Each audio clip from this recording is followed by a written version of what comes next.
नमस्कार साथियों, मैं हूं Pramod Kumar Kandwal intensive spiritual group से। हमें अच्छा इंसान बनने की ज़रूरत क्यों है? क्या ज़रूरत है? हम जैसे हैं वैसे ही रहें, चाहे बुरे हैं, चाहे निकम्मे हैं, चाहे चोर डकैत हैं, चाहे आतंकवादी हैं, वैसे ही रहें। अच्छा बनने की ज़रूरत क्यों? लेकिन जब हम इस विषय पर विचार करेंगे तो पता चलेगा कि अच्छा इंसान बनने के कितने फ़ायदे हैं। एक पत्थर जो बाहर 45 से 50 डिग्री टेम्परेचर में पड़ा हुआ तप रहा है, यदि वो उठ करके सीधा नदी में गिर जाए, नदी की शरण प्राप्त कर ले, तो उसको सबसे पहला और तुरंत फ़ायदा ये होगा कि वो बाहर की तपन से बच जाएगा। और यदि वो उसके अंदर पड़ा रहा कई साल तक, तो वो पानी का स्वरूप भी बन जाएगा। धीरे धीरे वो पानी जो दूसरों को जीवन देता है, वो पानी जिसका इस दुनिया के अंदर सबसे ज़्यादा महत्व है। तो जब हम बुरे इंसान से अच्छा इंसान बनने का प्रयास करते हैं, यहाँ तक कि उसके बारे में सोचते भी हैं, तब भी हमें एक सुकून महसूस सा होने लगता है। और जब हम अच्छा बनने का प्रयास करते हैं, तब भी हमें शांति महसूस होती है।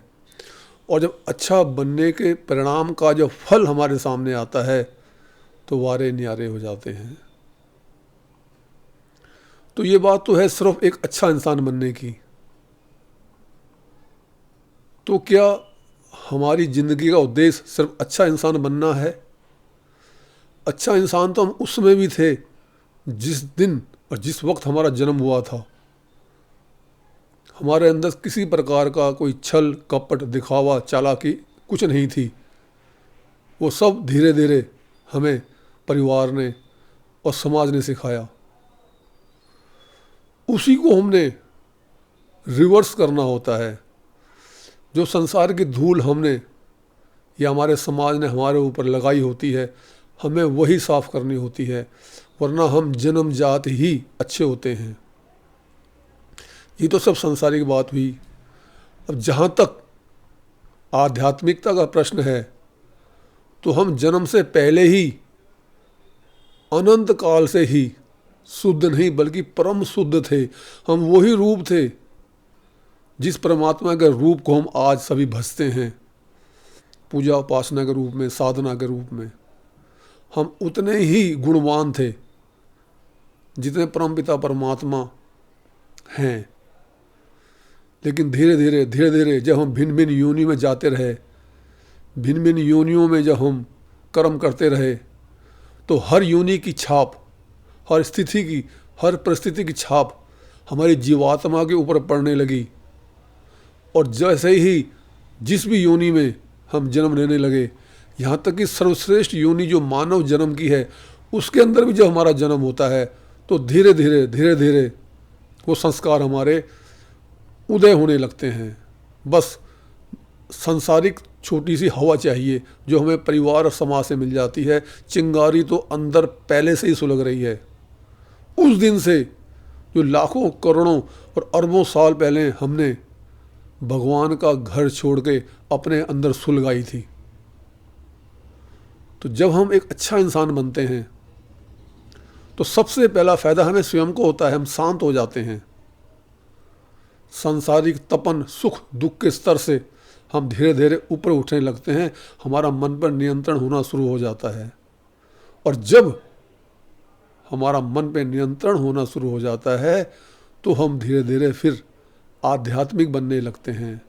उस परमपिता परमात्मा की साधना सच्चाई से करने लगते हैं जिसके हम अंश हैं, और गुणवान तो हम हैं ही।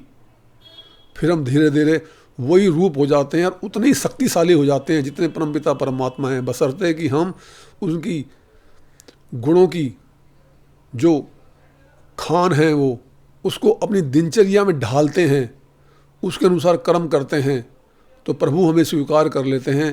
प्रभु अपने घर का दरवाज़ा हमारे लिए खोल करके हमें पुनः स्वीकार कर लेते हैं। अब हम वही स्वरूप हो जाते हैं, उसी प्रकार से आनंदमय हो जाते हैं और हर प्रकार के सुख दुख हमारे लिए गौण हो जाते हैं। हमें वो वस्तु, वो स्थिति, वो परम धाम प्राप्त होता है जिसके लिए बड़े बड़े ऋषि मुनि तरसते हैं। यदि यह वीडियो आपको पसंद आई है तो आप चैनल को सब्सक्राइब कर सकते हैं। गुरु भगवान सबका कल्याण करें।